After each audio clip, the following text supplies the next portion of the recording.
Ajmer idea college Jaipur के YouTube channel पर आपका स्वागत है। फ्रेंड्स, इस समय मैं जो रेफ्रिजरेशन एंड एयर कंडीशनिंग के वर्कशॉप नंबर 1 में इसमें मौजूद हूँ और हमारे रेफ्रिजरेशन एयर कंडीशनिंग के जो फर्स्ट ईयर के स्टूडेंट्स हैं मिस्टर गौरव, वो आपको जो हमारे जनरल जो टूल्स है उस टूल्स की आपको जानकारी देंगे। मिस्टर गौरव। नमस्ते साथियों, जनरल टूल्स में हम सबसे पहले जानेंगे स्पैनर्स के बारे में। स्पैनर्स ये डबल हैंडेड स्पैनर्स होते हैं। तो इनमें आपको एक पीस में आपको 2 साइजेस अवेलेबल होती है। ये तकरीबन ये सभी साइज़ में अवेलेबल होता है। ये आप किसी भी एक पीस में आप इसमें डबल साइज के जो बोल्ट्स होते हैं इनको आप ओपन या क्लोज करने के यूज में ले सकते हैं। सेकेंड अपने पास में है मेजरमेंट टेप। इस किसी भी चीज़ की साइज मापने के लिए यह है बहुत ज़रूरी टूल्स है। और थर्ड अपने पास में है रिंग स्पैनर। यह है जो नॉर्मल जो स्पैनर है उसका एडवांस वर्जन है। इसमें कई ऐसे स्क्रू होते हैं बोल्ट्स होते हैं जिनको अपन ओपन करने में दिक्कत आती है। ऐसी वो जगह पे फिक्स होते हैं। आसानी इसे कई बारीक जगह जहाँ से बोल्ट अपन आसानी से हाथ बना नहीं पहुँच पाता है, ये आसानी से फिक्स होने में उसको खोलने में आसानी रहती है। अब हम जानेंगे ये जो स्क्रू स्पैनर कहते हैं इसको, या फिर उसको एडजस्टेबल स्पैनर भी कहा जाता है। इसका फ़ायदा ये है कि ये अपन को ज़्यादा इसमें पीस जो कैरी नहीं करने होते। ये 3-4 साइज में अवेलेबल होते हैं जिससे अब सभी प्रकार के अपन बोल्ट्स है वो ओपन क्लोज कर सकते हैं। इसके बाद ये कॉम्बिनेशन प्लायर से किसी चीज़ को सख्ती से पकड़ने के, खींचने के या फिर निकालने के लिए इसका यूज किया जाता है। अपन जो वायर्स या फिर सभी ट्रेड में ये या फिर किसी भी आप टेक्नीशियन जो फील्ड है हर जगह ये इसकी रिक्वायरमेंट होती है।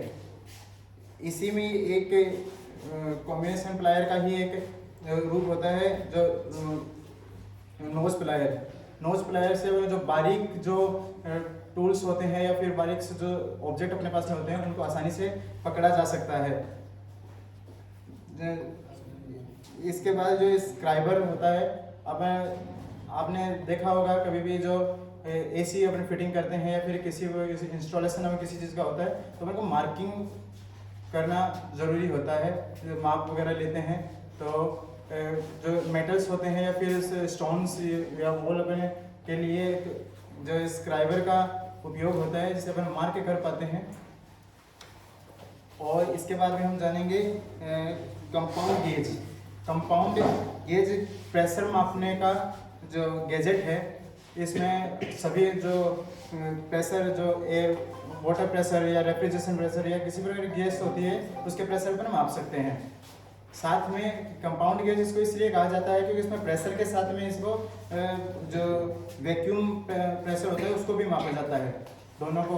तो आप अगर वीडियो में अगर आपको दिखाई दे रहा है तो इसमें 250 PSI तक इसमें प्रेशर मापा जा सकता है। एवं जो जीरो जो प्रेशर है इसमें मतलब 14.7 जो PSI वायुमंडलीय जो प्रेशर अपन कहते हैं उस चीज़ को, उसके नीचे का जो प्रेशर है उसको भी अपन इसमें माप सकते हैं। इसके बाद में जो ये गेज मैनिफोल्ड का उनका गैजेट है, इसमें compound gauge plus pressure gauge ये दोनों का कंपाउंड टूल है। इसका फ़ायदा साथियों ये है कि इसमें प्रेशर, वैक्यूम और हाई प्रेशर सभी चीज़ अपन माप सकते हैं। प्रेशर इस देखिए आप इसमें 500 PSI तक मापा जा सकता है। जो लाल वाला गेज देख रहे हैं इसमें 500 PSI तक इसमें मार्किंग है जो मापा जा सकता है। और जो कंपाउंड गेज इसमें जो फिक्स है जो आपने पहले समझा था, ये 250 PSI तक मापा जा सकता है। प्लस इसमें वैक्यूम प्रेशर भी मापा जा सकता है।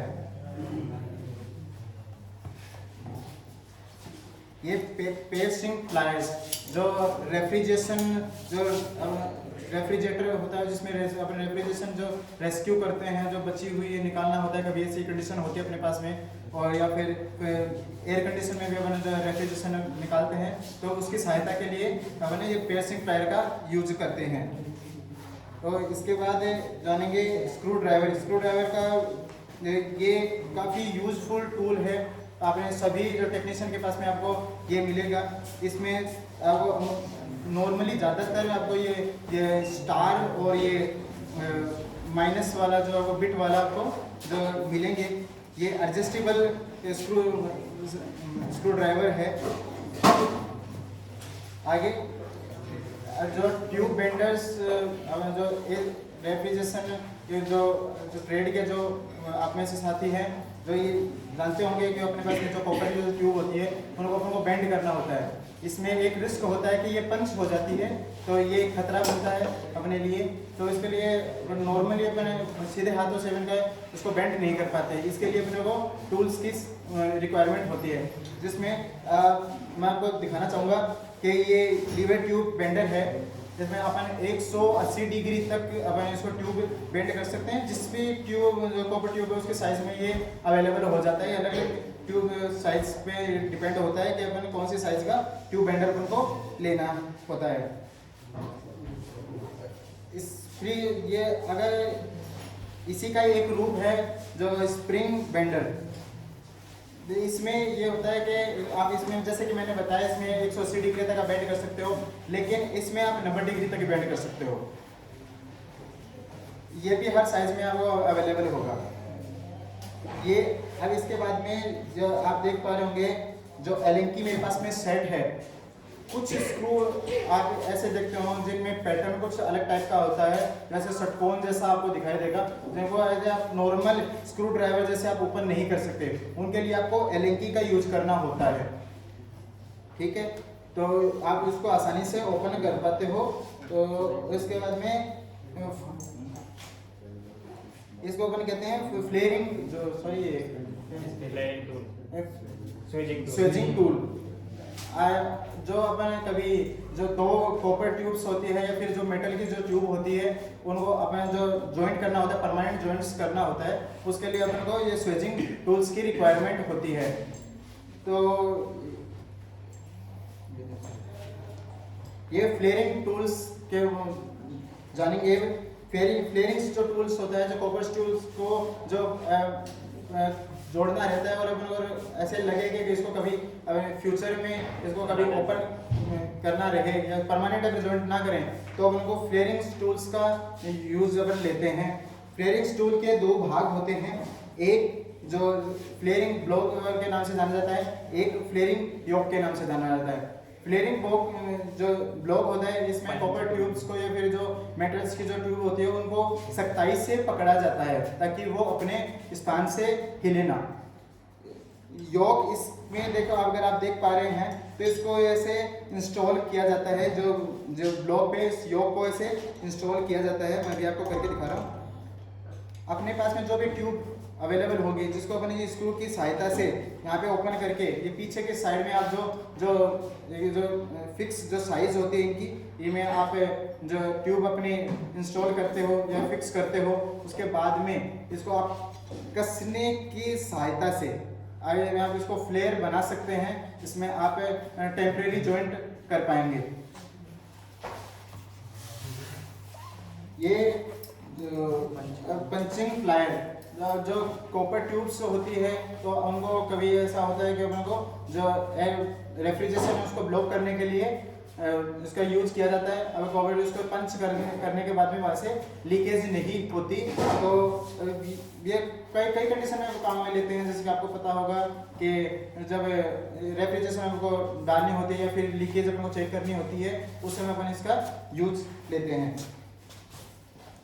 अब होता है ऐसे भी है कि जैसे कि मैंने अभी आपको ये बताया कि जो ट्यूब्स होती हैं उनको अपन पंच करते हैं, जो पंचिंग टूल्स बताए, तो पंचिंग करने के बाद में उसको वापस ओपन नहीं किया जा सकता। उस कंडीशन में अपन उसको काटना होता है। और भी कई सारी परिस्थितियाँ ऐसी होती है जिसमें जो ट्यूब्स होती हैं उनको काटना होता है, तो उसके लिए अपन कटिंग टूल का यूज करते हैं। जो किसी भी मेटल्स की या फिर किसी भी प्रकार की अपन जो प्लास्टिक की है, लोहे की हो, जो इसको काटने का यूज किया जाता है। अमूमन हम इसको जो अपने जो ट्रेड में जो कॉपर जो ट्यूब्स है उसे इसको काटा जाता है। ये अलग अलग साइज में और अलग अलग क्वालिटी में अवेलेबल होती है। इसके बाद में आपको जो ये बॉल की आप देख पा रहे होंगे, जो रेफ्रिजरेबल जो जो आप सिलेंडर देखते हैं जिसमें अपने रेफ्रिजरेशन फील करते हैं, तो इसको ओपन करने में या क्लोज करने में जो इसका की का उपयोग किया जाता है। इसके वहाँ पर मैं आपको फिक्स करके दिखा देता हूँ। ये स्क्वायर शेप में होता है और इसका ये जो मेल फोम है, तो इसमें यहाँ पे ऐसे ये इंस्टॉल हो जाता है और ये ओपन या क्लोज अपन आसानी से कर पाते हैं। ये हर साइज में आपको अवेलेबल होती है, जैसे कि अभी आप दो साइज मेरे पास में देख पा रहे होंगे। और उसके बाद में ये होता है रिजिड। मैंने प्लायर्स के बारे में आपको बताया था स्टार्टिंग में। नहीं, आ जाएगा। हाँ, मैंने आपको अभी जो स्पैनर्स के बारे में बताया था, जो इसमें कई प्रकार के अपने स्पैनर्स देखे थे। तो कभी कभी आपने ऐसा देखा होगा साथियों, जो अपना जो बोल्ट्स होते हैं उसको ओपन करने के लिए काफ़ी जो गहराई में या फिर ऐसे स्थान पर होते हैं जहाँ पर या तो अपना हाथ जा नहीं पाता, या फिर ऐसा होता है जो उसको काफ़ी अपना समय की बर्बादी होती है उसको हटाना फिर लगाना। तो इसके लिए अपने पास में अवेलेबल होता है ये रिजिड रिंच के ऊपर एक बार इसको फिक्स करना होता है, उसके बाद में इसको अपने कंटिन्यू अपने इसको ओपन कर सकते हैं। नेक्स्ट इसके बाद में अपने पास में है कैपिलरी साइज मापने के लिए ये जो अपने पास में टूल है। आप देख पा रहे हैं कैपिलरी की साइज काफ़ी कम होती है, इसके लिए इसमें अलग अलग आपको यहाँ पे ये वायर्स दिखाई देंगे। तो इससे अपन जो इसके इनर साइड इसको डाल के अपन पता कर सकते हैं कि अपने साइज क्या है। अगर आपको वीडियो में अगर दिखाई दे रही हो तो इसमें हर जो वायर्स है उसके तार है, उसके साथ में आपको ये साइज लिखी हुई दिखाई दे रही होगी। इसमें सभी कैपिलरी साइज का अपन इस टूल से जो पता कर सकते हैं। नेक्स्ट अपने पास में है जो इंजीनियरिंग स्केल। ये मेटल्स की बनी होती है, जो अपने पास में जो किसी भी प्रकार में जो साइज अपना माप सकते हैं इससे। तो इसके पूरी 1 फुट की अवेलेबल होती है।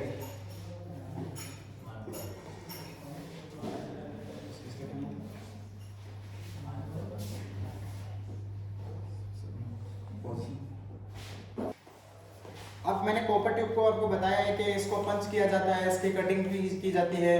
तो इसको जब कटिंग की जाती है तो आपको परमानेंट जब जॉइंट करना होता है तो आपको ब्रेजिंग करनी होती है, वेल्डिंग भी इसको कह सकते हैं। तो जो ब्रेजिंग करने के लिए अपना ये ब्रेजिंग टॉर्च की आवश्यकता होती है। काफ़ी यूजफुल टूल है, इसे अपन जो ब्रेजिंग कर सकते हैं।